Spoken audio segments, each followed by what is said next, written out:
Hello and welcome back to Children's Reading Cove. Let's dive into part 2 of As You Like It.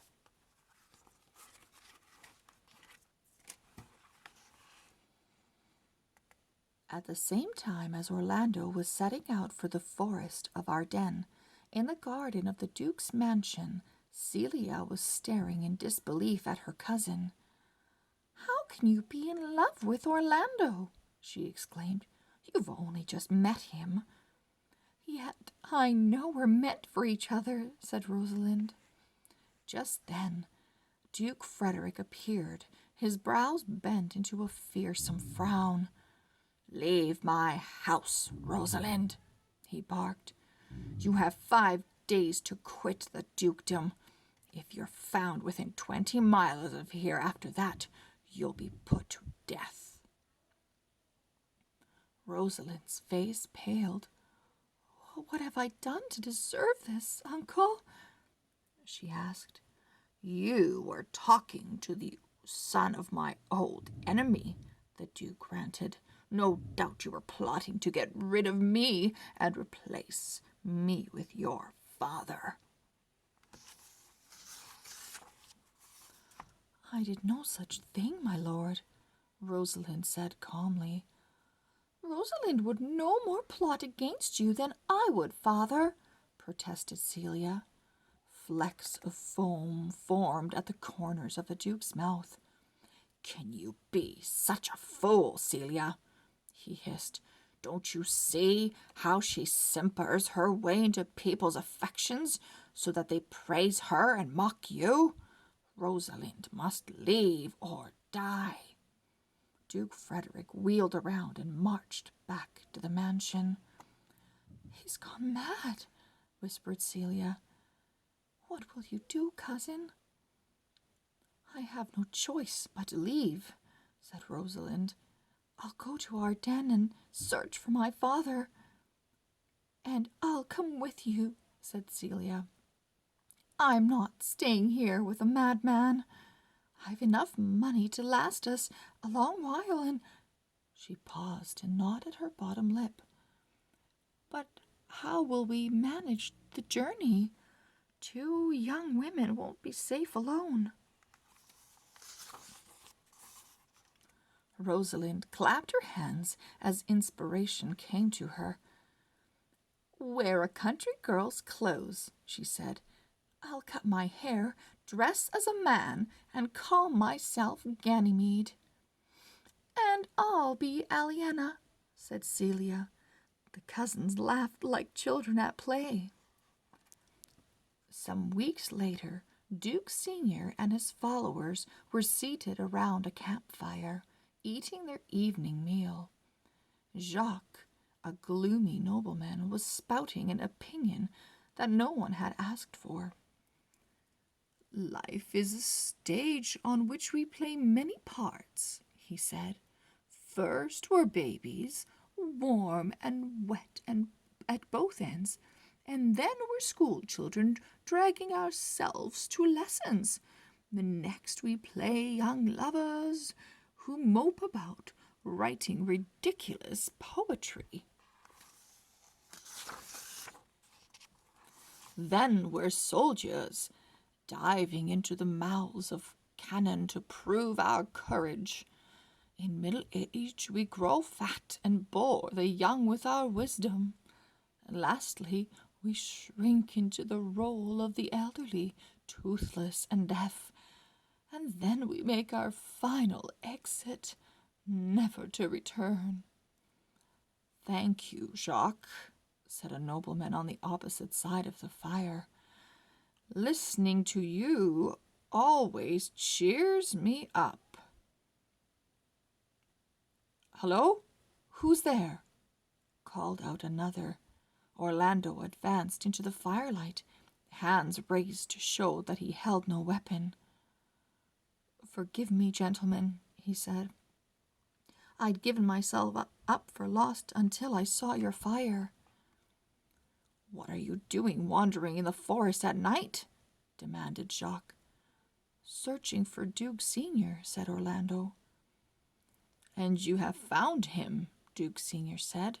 What is your name, young sir?" Orlando bowed. "I am Orlando, youngest son of—" "Sir Rowland of Boys," laughed Duke Senior.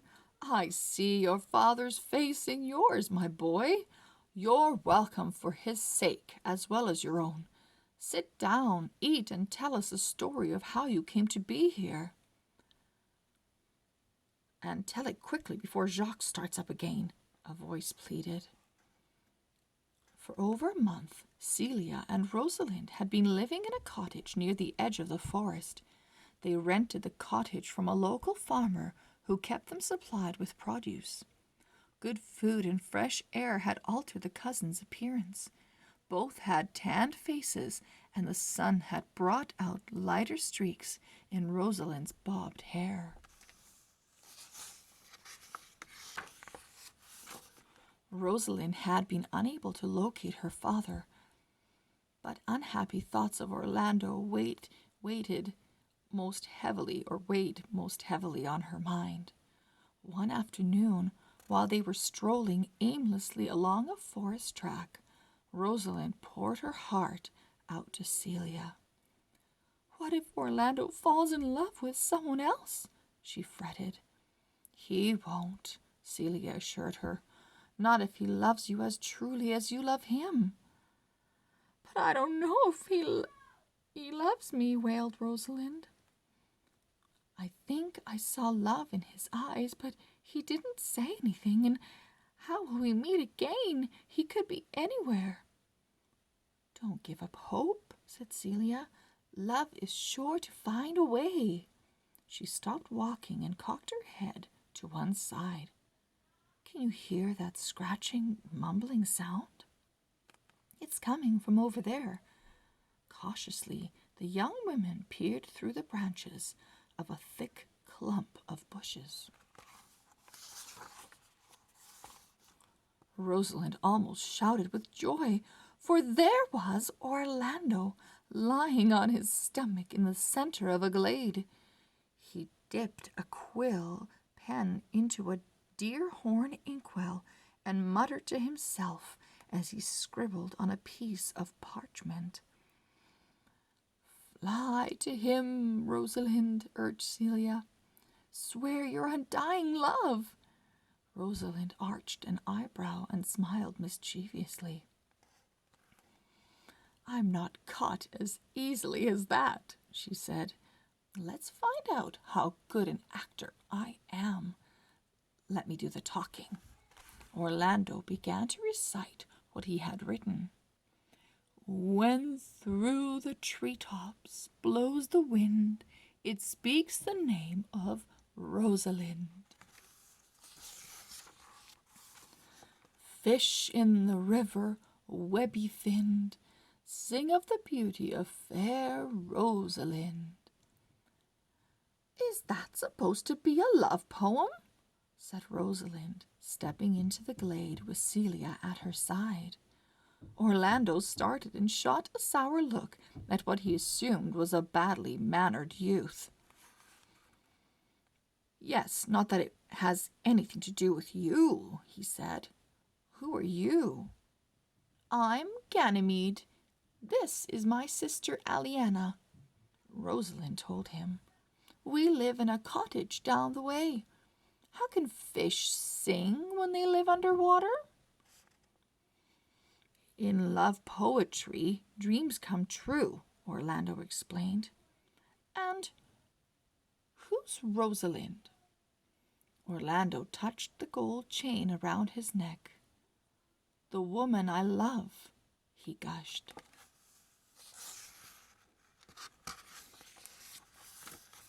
Rosalind snickered. "You're not in love. People in love are miserable, but you look happy enough." "What would you know of love, insolent boy?" demanded Orlando. "Plenty," Rosalind said. "It's a disease. I cured a fellow of it once." "How?" Rosalind shrugged casually. "I pretended to be his lady-love," she said, First I flirted, then I argued. I was cruel, kind, spiteful, and gentle. I kept leading him on and putting him off. In the end, he was so sick of love that he made a full recovery. I could do the same for you." Orlando shook his head. "I don't want to be cured." "Of course you do," said Rosalind. "That poem of yours was a cry for help if I ever heard one. Come to my cottage every day, and I'll cure you in a week." Orlando found the idea amusing. "Where is your cottage?" he said. "I'll show you. Follow me," said Rosalind. "Very well, lad." Now, scolded Rosalind, wagging a finger. You call me Rosalind from now on. Agreed?" "Agreed, fair Rosalind," said Orlando. Next morning, Orlando found Rosalind pacing up and down outside the cottage. "Good day, Ganymede, fair Rosalind," Orlando said. Rosalind looked down her nose at him. "You're an hour late," she snapped. "Is this how you show a lady your love, by keeping her waiting?" Orlando bowed low. "Forgive me, my Rosalind." "When did I say I was yours?" Rosalind asked sharply.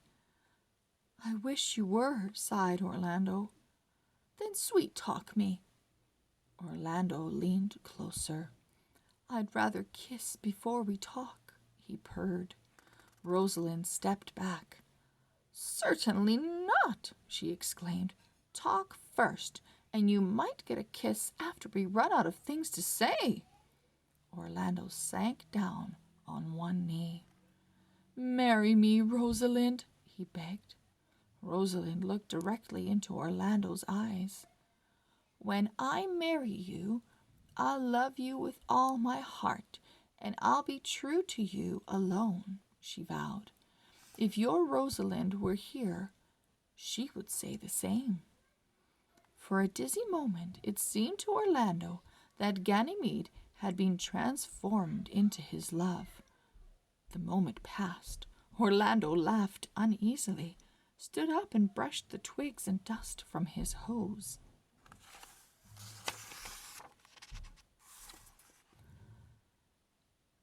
"I must leave you for a while," he said.